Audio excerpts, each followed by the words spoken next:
الخلق كلهم محمد سيد الكونين والثقلين والفريقين من عرب ومن عجم هو الحبيب الذي ترجى شفاعته. السلام علیکم ورحمۃ اللہ وبرکاتہ. وعلیکم السلام ورحمۃ اللہ وبرکاتہ. الحمدللہ رب العالمین والصلاة والسلام علی رسولہ الکریم وعلی آلہ وصحبہ اجمعین ومن تبعہ باحسان الی یوم الدین. اما بعد. محترم بھائیوں اور بہنوں، ایک مسلمان کے لیے ضروری ہے کہ وہ سنت کے مطابق اپنی زندگی بسر کرے. تمام معاملات، اخلاقیات اور عبادات سنت کی روشنی میں سنوارنے کی کوشش کرے. اسی میں ہمارے لیے خیر اور برکت ہے.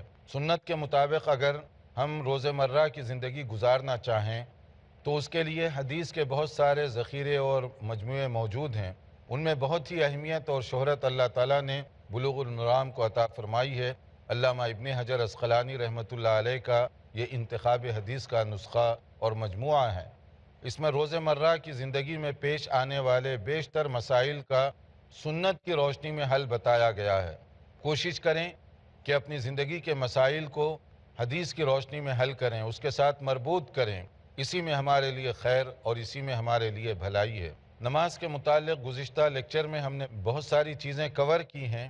اب اس کا کچھ اور باقی حصہ جیسے مسافر کی نماز، مریض کی نماز اور اس سے متعلقہ جو امور ہیں اس پر انشاءاللہ تعالی اس وقت گفتگو کی جائے گی، کیونکہ دین اسلام سب کے لیے ہے. امیر کے لیے بھی، غریب کے لیے بھی، مقیم کے لیے بھی، مسافر کے لیے بھی، صحت مند کے لیے بھی، تندرست کے لیے بھی. ہر ایک کے لیے رولز اور ریگولیشن بتا دیے گئے ہیں. اگر ہم شریعت میں دیے گئے ان اصولوں اور قانون کو سامنے رکھیں تو کبھی مشکل نہیں ہوگی. مسافر کے لیے نمازوں میں ایک تو 4 رکعت والی نماز میں کٹوتی کر کے 2 رکعت رکھے گئے ہیں. ظہر، عصر اور عشاء اس میں وہ 2 رکعت پڑھے گا. مغرب کی نماز میں کوئی قصر نہیں ہے. فجر کی نماز میں بھی چونکہ 2 ہی رکعت ہیں، 1 رکعت نہیں ہوگی. اسی طرح سے جمع بین الصلاتین، حسب ضرورت 2 نمازوں کے درمیان یعنی ظہر، عصر اور مغرب اور عشاء کے درمیان وہ جمع کر سکتا ہے. اگر اس جمع کے قاعدے قانون سے فائدہ اٹھایا جائے تو موجودہ دور میں جو لوگ بہت زیادہ سفر کرتے ہیں ان کو بارہا اس کا تجربہ ہوا ہوگا. کبھی ایئر سے جا رہے ہیں، پلین کا ٹائم ہے، کچھ آپ ظہر کی نماز تو پڑھ لی ہے ایئرپورٹ پر، عصر کا کیا کریں گے؟ اگر ظہر کے ساتھ عصر ملا کر پڑھ لیں تو وہ آپ کے لیے سفر بڑا آسان بن جائے گا، ورنہ نماز کے چھوٹنے کا خطرہ ہوتا ہے. اسی طرح سے مغرب کی نماز کے بعد اگر عشاء کی نماز پڑھ لی جائے تو بھی اس کے اندر سہولت ہے، لیکن یہ ضرورت کے مطابق. ایسے نہیں کہ خامخواہ آپ جمع کریں بلا ضرورت کے. جہاں ضرورت ہے وہاں جمع کرنے کی اجازت دی گئی. اور اسی طرح مسافر کے لیے بھی کھڑے ہو کر نہیں پڑھ سکتا، بیٹھ کر پڑھ لے گا. بیٹھ کر نہیں پڑھ سکتا، لیٹے لیٹے اشارے کے ذریعے سے پڑھے گا، مگر اس کے لیے اللہ تعالیٰ نے کافی سہولتیں رکھی ہیں. دیکھیے رسول اکرم صلی اللہ علیہ وسلم نے جو سہولتیں مقرر کی ہیں یہ ضروری نہیں ہے کہ آپ لازماً قصر کریں اور لازماً جمع کریں. اس کی اجازت دی گئی، یہ بہتر ہے قصر کرنا. لیکن بعض صورتوں میں اگر مسافر پوری بھی پڑھے تو اس میں کوئی حرج کی بات نہیں ہے. رمضان میں کہیں سفر کر رہا ہے، اس کو معلوم ہے کہ میں آرام سے روزہ رکھ سکتا ہوں اور کوئی میرے لیے پرابلم نہیں ہوگا، روزہ رکھ سکتا ہے. لیکن تنگی اور مشکل میں پڑھ کر روزہ رکھنا یہ غلط کہ آپ بھی مصیبت میں پڑ گئے اور دوسروں کو بھی آپ نے الجھن میں ڈال دی. یا بعض اوقات ایسٹ سے ویسٹ جاتے ہیں آپ لوگ تو سفر اس میں بڑا لمبا ہو جاتا ہے تو روزہ اسی حساب سے لمبا ہوگا. مثال کے طور پہ ایک آدمی اگر انڈیا یا پاکستان سے سحری کھا کر سفر شروع کیا اور وہ جا رہا ہے کہاں، لندن جا رہا ہے یا امریکہ جا رہا ہے، تو اب اس کا سفر اتنا لمبا ہو جائے گا، روزہ خاص طور پر. کیونکہ اب آپ جب قریب پہنچیں گے تو معلوم ہوا کہ ابھی وہاں سورج غروب ہونے کے لیے 6 گھنٹے باقی ہیں. یہاں افطار کا ٹائم ہو گیا اس کے حساب سے، اب وہاں تو 6 گھنٹے باقی ہیں. اب آزمائش میں پڑ گئے روزہ رکھ کر. اب کیا کریں گے؟ اب آپ گھڑی پہ گھڑی دیکھ رہے ہیں کہ 6 گھنٹے کب پورے ہوں گے، تو کیونکہ اس کا روزہ تو پھر پورا 20-22 گھنٹے کا بن گیا اس حساب سے. تو ایسی صورت میں کیوں خواہ آپ روزہ رکھیں؟ جب شریعت اس بات کی اجازت دے رہی ہے تو اس سے آپ سہولت سے فائدہ اٹھا سکتے ہیں. اپنے آپ کو تنگی اور مصیبت میں نہ ڈالیں. شریعت جس بات کی اجازت دے رہی ہے آپ اس سے فائدہ اٹھائیں۔ آگے دیکھیے کہ کب نبی صلی اللہ علیہ وسلم قصر کیا کرتے تھے سفر میں، ڈسٹنس، فاصلہ کتنا ہونا چاہیے، اس میں بھی بڑی گنجائش رکھی گئی ہے۔ عرف عام میں جس چیز کو آپ سفر سے تشبیہ دیں، سفر سمجھیں، تو وہ سفر ہے۔ اس کے لیے پراپر مائلیج کو تقسیم کرنا یہ ایسے نہیں حدیث میں بیان کیا گیا۔ صحابہ کرام نے اپنے اپنے مشاہدات بیان کیے۔ اپنے اپنے مشاہدات کا مطلب کیا ہے؟ کسی موقع پر دیکھا گیا کہ 3 میل سے آپ نے زیادہ کا سفر کیا، ہو سکتا 5 میل، 6 میل، 8 میل، 10 میل، یعنی اس سے زیادہ کا سفر، تو اس میں آپ نے قصر کیا، تو وہ صحابی نے وہی بات نقل کر دی۔ کبھی دیکھا گیا کہ نبی کریم صلی اللہ علیہ وسلم نے 15-16 میل کا سفر کیا، اس میں قصر کیا، دوسرے صحابی نے وہ واقعہ نقل کیا۔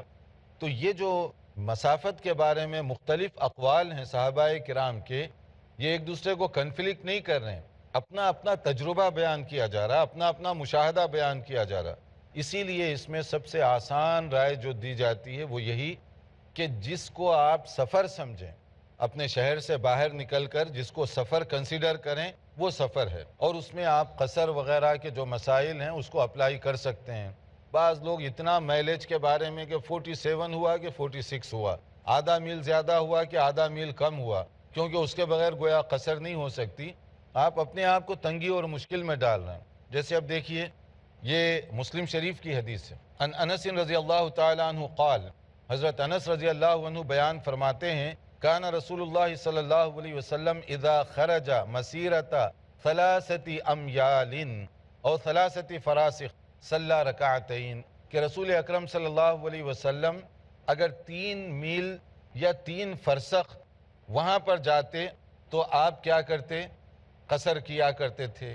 اگر 3 میل کو لے لیا جائے تو بہت کم ڈسٹنس بنا، اور اگر 3 فرسخ کو لے لیا جائے تو فرسخ ہوتا ہے 3 میل کا عام طور پر۔ یوں سمجھ لیجئے کہ 3 فرسخ کا مطلب کتنا ہوا؟ 9 میل، اس پر بھی قصر کی نماز ہو سکتی ہے۔ تو یہ وہ بعض لوگ جو 45 46 کی لازمی شرط رکھتے ہیں، دونوں معنوں کی صورت میں یہاں گنجائش نکل رہی ہے۔ فرسخ کو بھی اگر آپ لے لیں پھر بھی 10 میل کے اندر اندر کا فاصلہ وہ بنا۔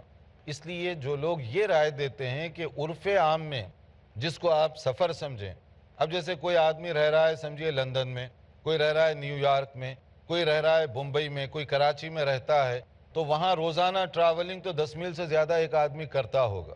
جو کام کرنے والے ہیں اپنے گھر سے آفس میں جانے اور واپس آنے کا جو ہے روزانہ ان کو 20 میل سے زیادہ کا چکر پڑ جاتا ہے، تو وہ ہیں اپنے شہر ہی میں، تو کیا وہ قصر کریں گے؟ نہیں کر سکتے، کیونکہ آپ اپنے شہر میں ہیں۔ اگرچہ کہ گھر سے آفس کا فاصلہ آپ کے تقریباً 10 میل سے زیادہ ایک طرف کا بن رہا ہے، تو وہ آپ قصر نہیں کر سکتے، کیونکہ قصر اس وقت ہوگا جب آپ اپنے شہر سے باہر نکل گئے۔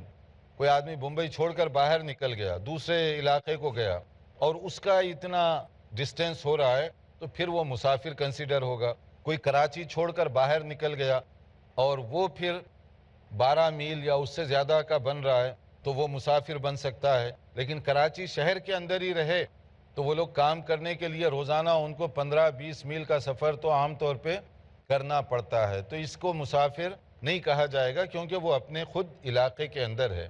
تو بعض بڑے شہروں میں اس طرح کے حالات پیدا ہو سکتے ہیں، تو عرف عام میں جس کو آپ مسافر سمجھیں تو آپ اس پہ سفر کے جو رولز ہیں وہ پورے اپلائی کر سکتے ہیں، قصر وغیرہ، اس کی شرعی لحاظ سے آپ کو اجازت دی گئی ہے۔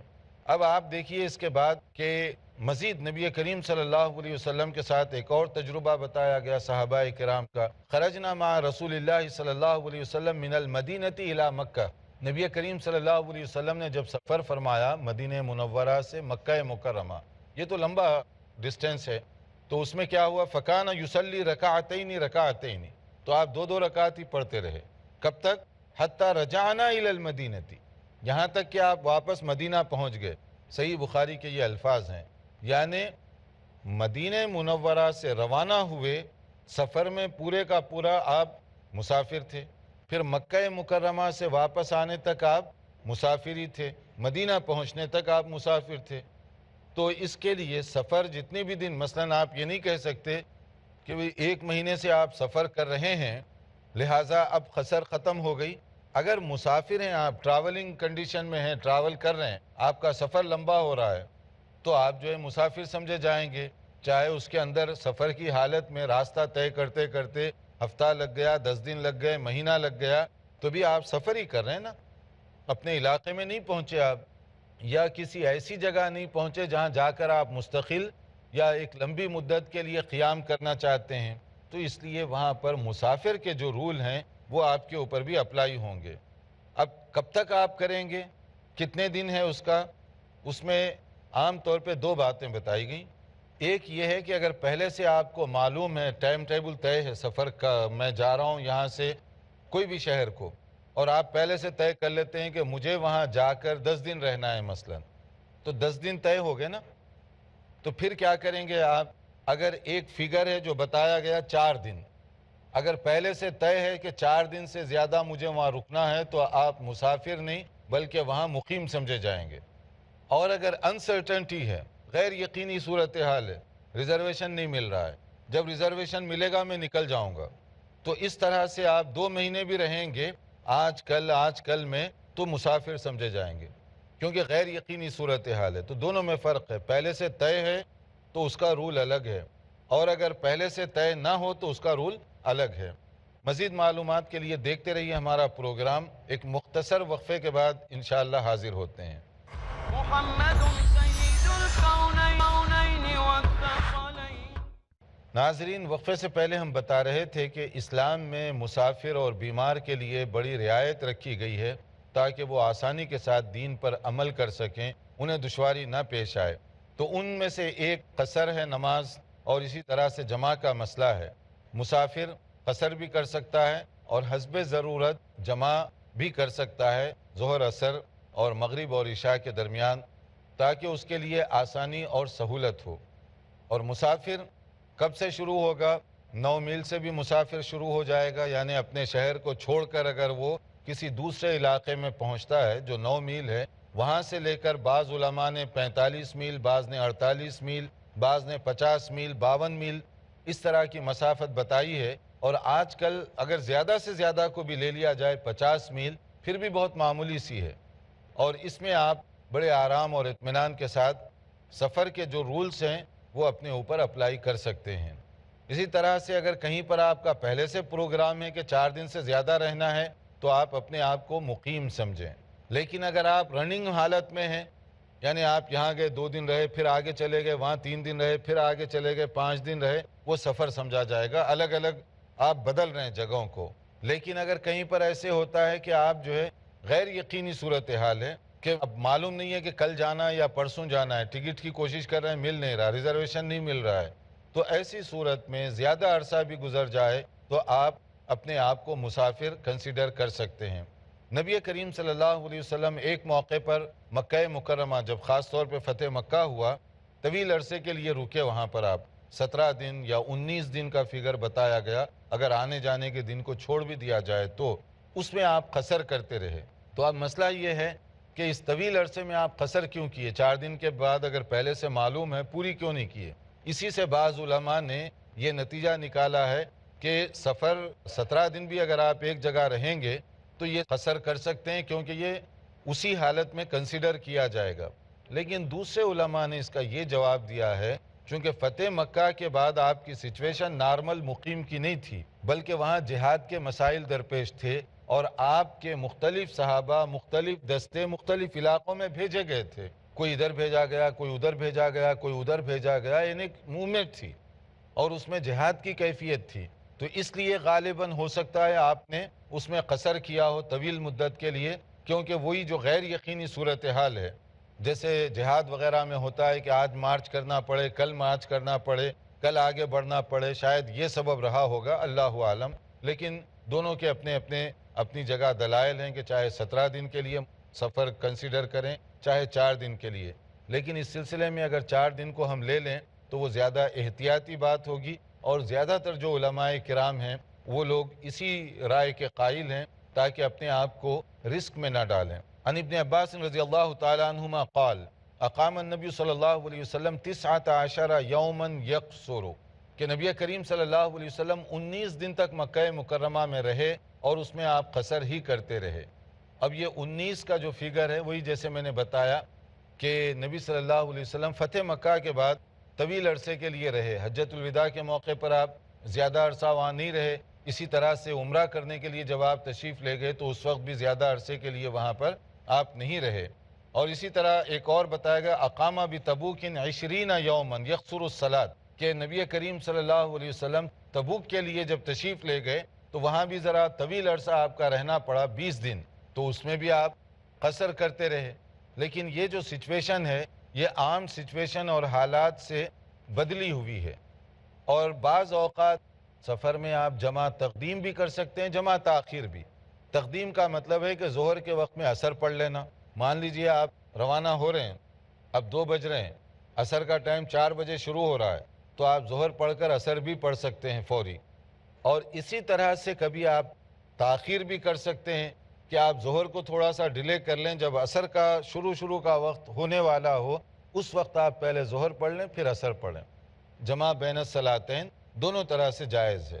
جیسے کہا گیا ان انس رضی اللہ تعالیٰ عنہ قال، حضرت انس رضی اللہ عنہ بیان فرماتے ہیں کان رسول اللہ صلی اللہ علیہ وسلم اذا ارتحل قبل ان تزیغ الشمس اخر الظہر الى وقت العصر، کہ جب رسول اکرم صلی اللہ علیہ وسلم اس وقت تشریف لے جاتے جب زوال کا وقت ہوتا، یا زوال سے پہلے جیسے آپ سمجھ لیجئے کہ ابھی زوال ہونے والا ہے، 1 گھنٹہ رہ گیا، آدھا گھنٹہ رہ گیا، ایسی صورت میں آپ کیا کرتے، ظہر کی نماز لیٹ پڑھتے، سفر شروع کر دیتے اور تھوڑی دیر چلنے لگتے، پھر کچھ دیر چلنے کے بعد ثم نزل فجمع بینہما، یعنی وہاں کہیں پر رک کر دونوں میں جمع کر لیتے۔ فَإِذَا زَاغَتِ الشَّمْسُ قَبْلَ أَنْ يَرْتَحِلَ صَلَّى الظُّهْرَ ثُمَّ رَكِبَ، اور کبھی ایسے ہوتا کہ زوال ہو جاتا، اب جب زوال ہو جاتا تو پہلے گھر سے پڑھ کے، یعنی جہاں بھی آپ ہوتے وہاں سے پڑھ کر ظہر کی نماز، پھر اس کے بعد آپ سواری پر روانہ ہوتے۔ یا اسی طرح سے کبھی ایسے بھی ہوتا صلی الظہر والعصر ثم رکبا، ظہر کی نماز پہلے پڑھ لیتے پھر عصر کی پڑھ لیتے، ابھی سفر شروع نہیں ہوا، آپ اپنے علاقے میں ہیں، ظہر کی نماز پہلے پڑھ لیں، اس کے بعد عصر پوری پڑھیں گے، کیونکہ ابھی جو ہے آپ قصر نہیں شروع کریں گے کیونکہ سفر نہیں شروع ہوا، لیکن نماز پوری دونوں پڑھ سکتے ہیں، ظہر کی پڑھیں گے پھر اس کے بعد آپ فوری عصر کی نماز پڑھ لیں، پھر اپنا سفر شروع کریں۔ یہ دونوں طرح سے آپ گنجائش ہے اور دونوں طرح سے اس کی اجازت دی گئی ہے تاکہ سفر کے دوران آپ کو کسی طرح کی پرابلم نہ ہو۔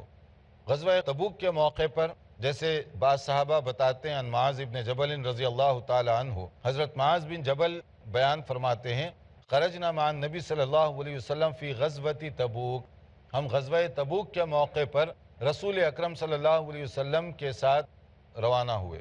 فکان یصلی الظہر والعصر جمیعا، نبی صلی اللہ علیہ وسلم ظہر اور عصر ملا کر پڑھا کرتے تھے، یہ صحیح مسلم کی حدیث ہے۔ تو جمع کے مسئلے میں اتنی واضح، کلیئر اور نصوص ہونے کے باوجود اگر کوئی اعتراض کرے تو اس کا اعتراض کسی صورت میں بھی درست نہیں ہوگا، یہ شریعت کی طرف سے دی گئی اجازت ہے، اور نبی کریم صلی اللہ علیہ وسلم سے بڑھ کر نہ کوئی متقی ہو سکتا ہے، نہ صحابہ کرام سے بڑھ کر کسی کو عمل کا جذبہ ہو سکتا ہے۔ نبی صلی اللہ علیہ وسلم نے جو طریقہ بتایا وہی ہمارے لیے بہتر ہے۔ یہ ہے سفر کے متعلق عام طور پر نبی صلی اللہ علیہ وسلم جن چیزوں پر عمل کیا کرتے تھے۔ اب اس کے بعد ہے بعض مسائل جو مریض کے بارے میں ہیں، کہ بعض صورتوں میں مریض کے لیے بھی کافی گنجائش رکھی گئی، لیکن اس سے پہلے ہم یہاں رکیں گے، اگر سفر کے بارے میں کوئی سوال وغیرہ ہو تو آپ پوچھ سکیں گے انشاءاللہ۔ جی آپ پوچھنا چاہتے ہیں؟ جی جیسا مجھے پتا ہے کہ مجھے 4 دن سے زیادہ ٹھہرنا ہے کسی جگہ پہ، تو میں شروع کے 4 دن قصر کروں یا شروع کے پہلے دن سے قصر نہ کروں؟ ہاں، یہ سوال عام طور پہ لوگوں کے لیے ہوتا ہے اشکال، کہ اگر پہلے سے معلوم ہے مجھے 8 دن ٹھہرنا ہے تو 4 دن میں قصر کروں، 4 دن پورے یا نہیں، ایسا نہیں ہے۔